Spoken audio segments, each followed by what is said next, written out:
industry associations to provide employment to its skilled workers. The move will benefit over 11 lakh recently skilled mapped workers.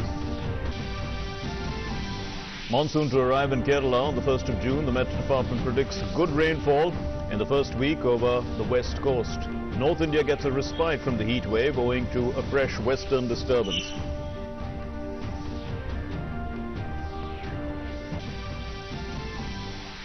The Railways Ministry appeals to passengers with pre-existing medical conditions to avoid travel in Shramik special trains, says persons with comorbidities put fellow passengers at risk of COVID-19.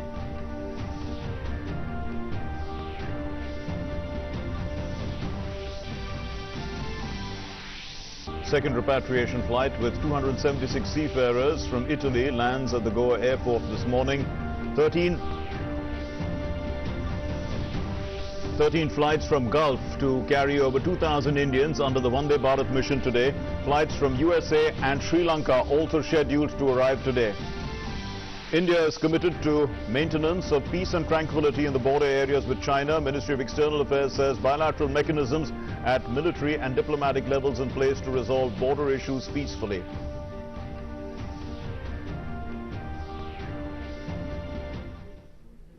Namaskar and welcome to the news. I'm Mark Lynn. Let's begin with our top story. Yogi Adityanath-led Uttar Pradesh government is set to give jobs to 11 lakh migrant workers in an unprecedented move. The Chief Minister said that India Industries Association and FICCI have given them a list of workers in this regard, and they have assured to absorb a huge labour force into the industry. Now, calling manpower as a big strength, Adityanath added that the move will help the workers in regaining their financial stability and living standards. He, in fact, further added that the state government is extensively going for skill mapping, which will also lead to skill building of such workers, adding to their potential to earn. In a mission to give every hand work and every household employment, the UP government has assured an overall improvement in the policies and rules regarding workers and has said that improvement will take place quickly. Let's listen.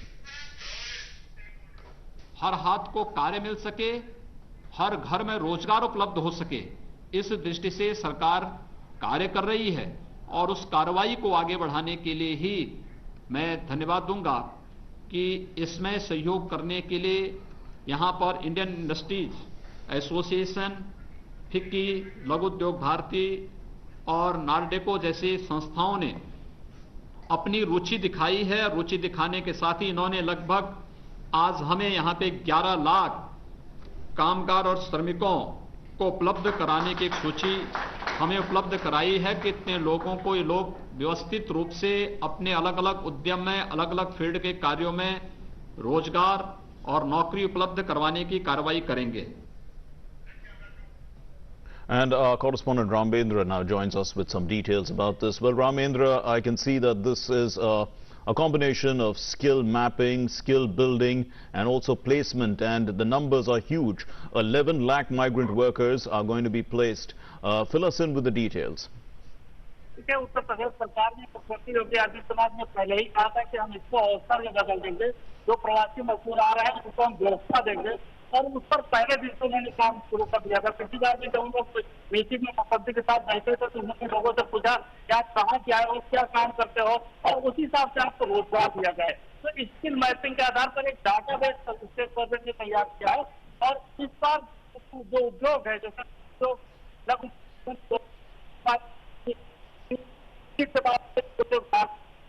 और है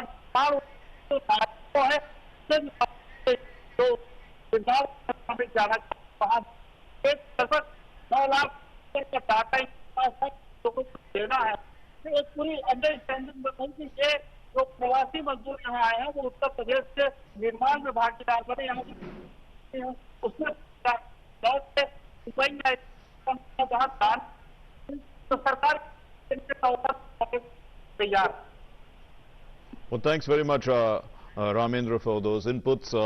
Very important there that there was a commission that was set up which also helped in this mapping and providing that list to industry. Now, moving on to our next story, the Union Agriculture and Rural Development Minister Narendra Singh Tomar today thanked Prime Minister Narendra Modi for giving a package of 1.65 lakh crore rupees to the sector. Now, he said that this package will improve infrastructure development in rural India and also empower farmers.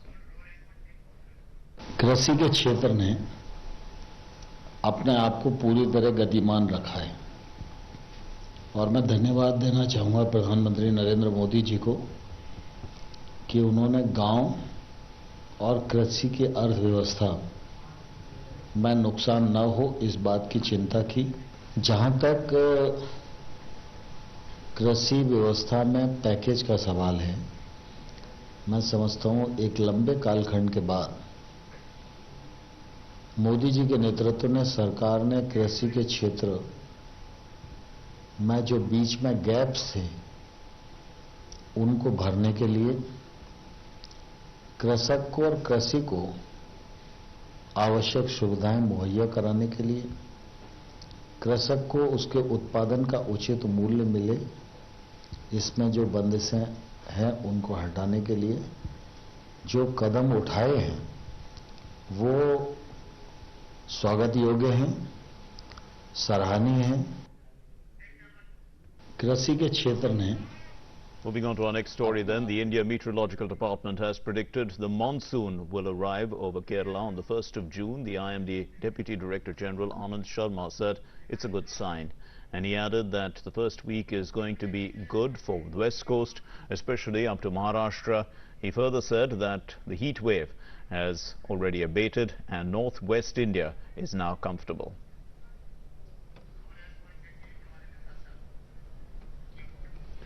And Delhi and adjoining areas got a respite from the heat wave.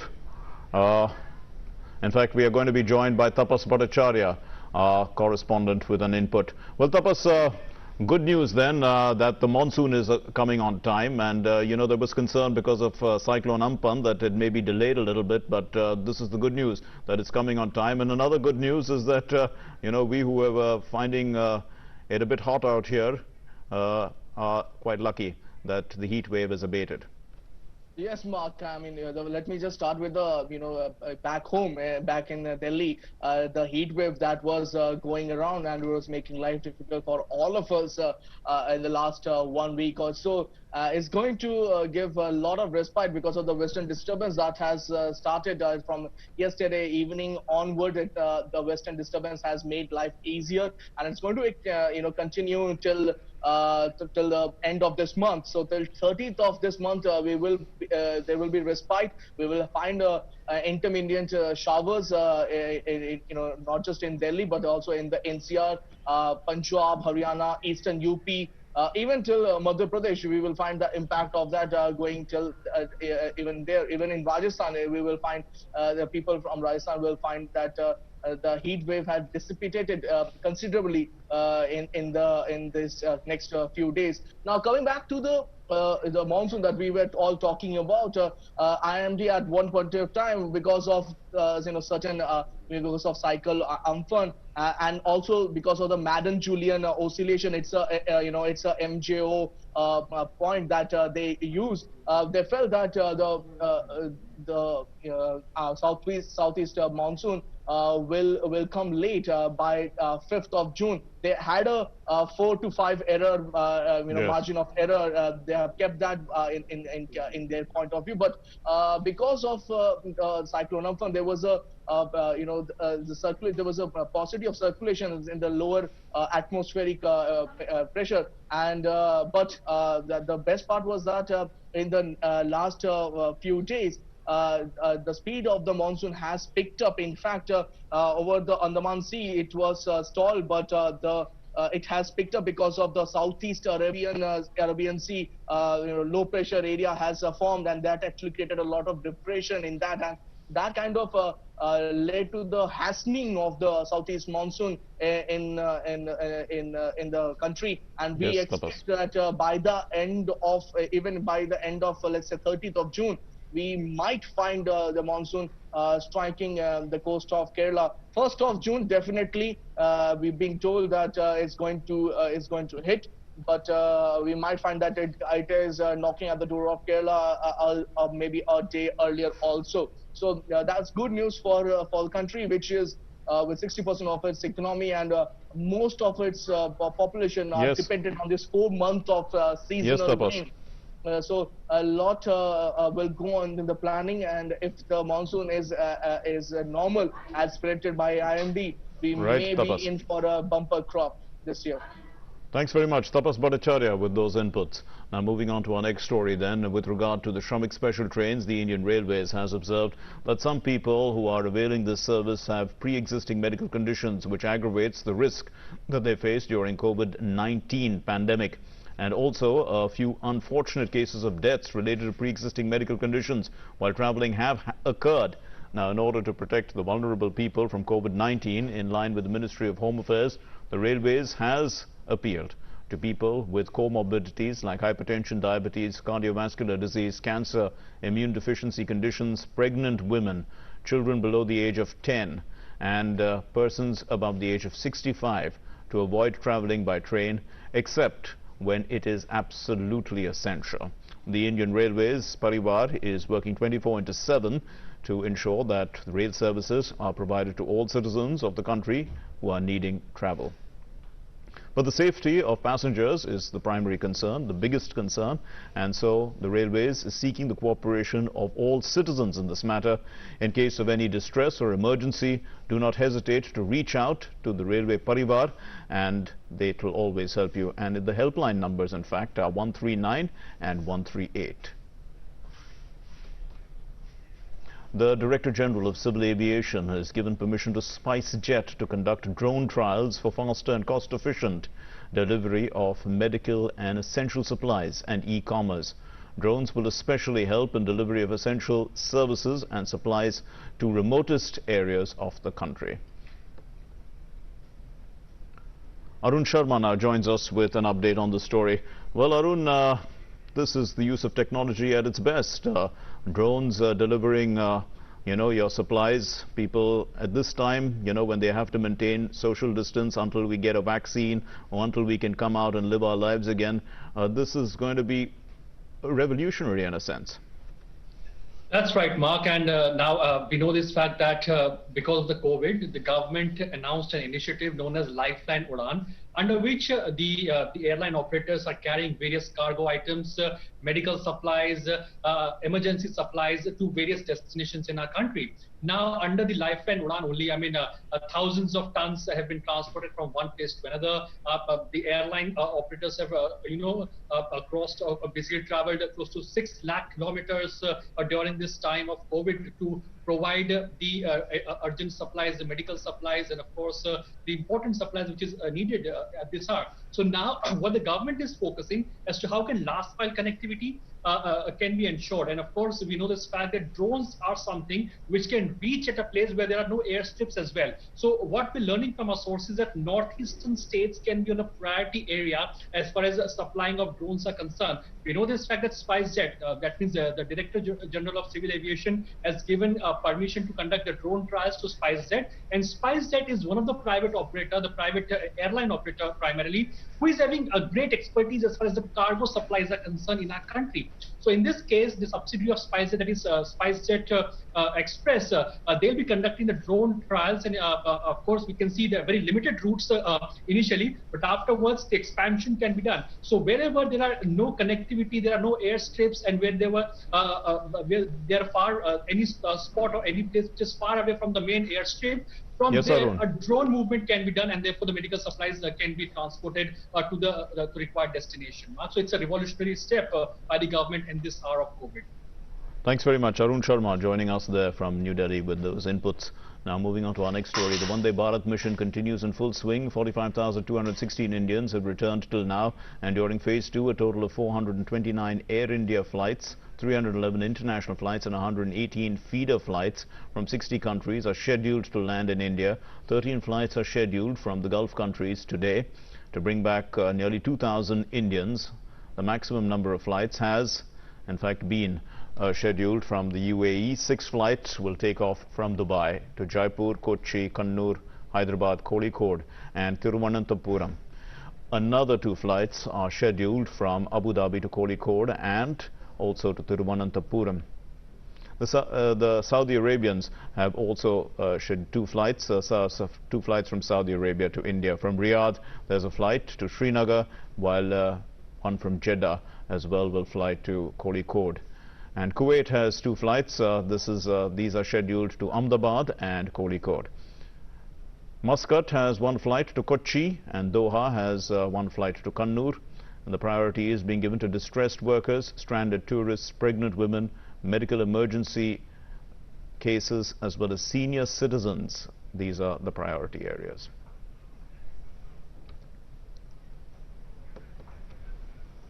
The second repatriation flight, bringing back 276 seafarers from Italy, landed early in the morning at Goa Airport.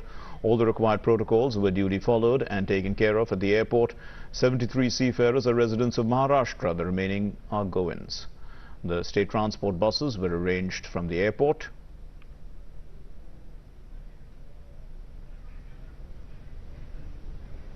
Well, India is committed to the objective of maintenance of peace and tranquility on the border areas with China, and Indian armed forces scrupulously follow the consensus reached by our leaders and the guidance provided. The spokesperson to the Ministry of External Affairs, Anurag Srivastav, said that the two sides have established mechanisms both at military and diplomatic levels to resolve situations which may arise in border areas peacefully through dialogue, and to continue to remain engaged through these channels.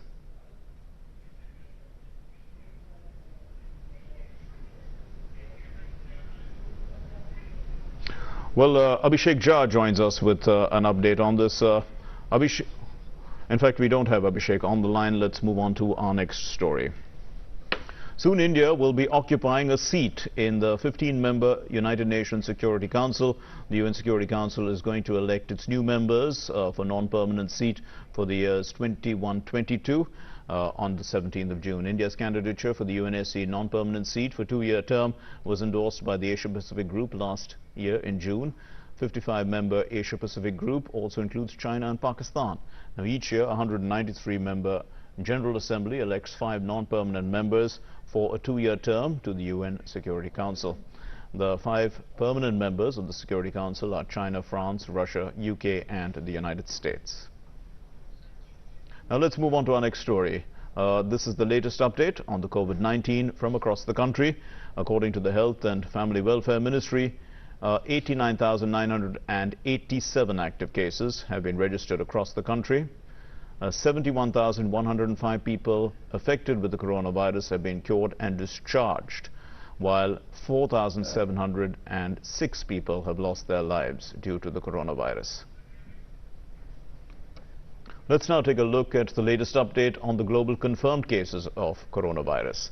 The global confirmed COVID-19 cases have crossed 58 lakhs, with more than 3,59,000 deaths. The United States remains the worst affected, which has crossed 17 lakh cases and over 1 lakh deaths.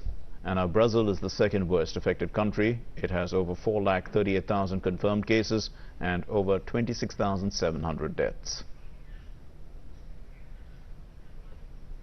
Well, several states are badly affected by the massive attack of locusts, and the affected states are constantly engaged in their survey and control work. Efforts are being made to overcome this with the help of agriculture as well as the local administration. Insecticides are being sprayed, and that is being done continuously to control the locusts.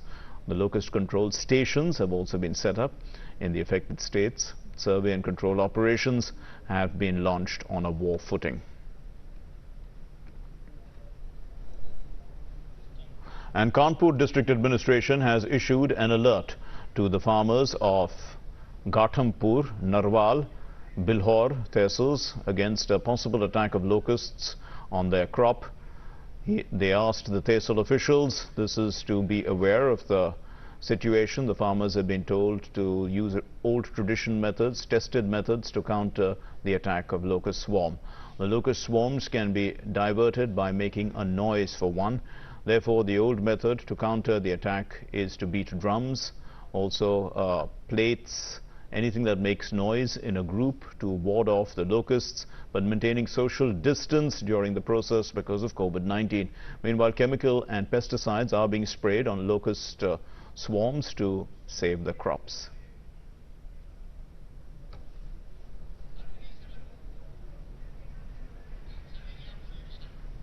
We have Vishal Barrister on the phone line with us. Vishal, the suggestions are being given to use the traditional methods to keep the locusts away, making noise for one, but in doing so they have to maintain social distance. Well, Jaipur has had some problem with the locusts. How have they been dealing with it there? A very good afternoon to you, Mark. Yes, the traditional methods are there, but then the drones have been deployed in Jaipur, and through the drones, 10 acres of land can be covered in an hour.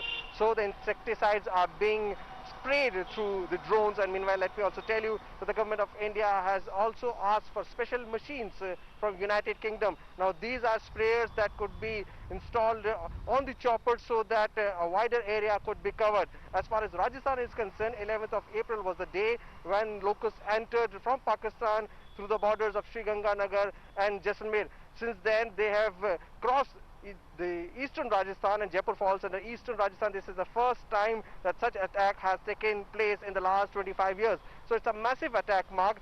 Thankfully, the rabi crop has been harvested, but the vegetables and fruits are at their target.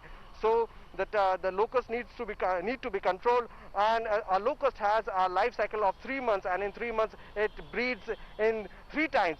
It breeds 3 times, and that is why before the monsoon arrives they have to be contained and controlled. 95,000 hectares of Rajasthan have been affected by these locusts, and this includes more than 20 districts.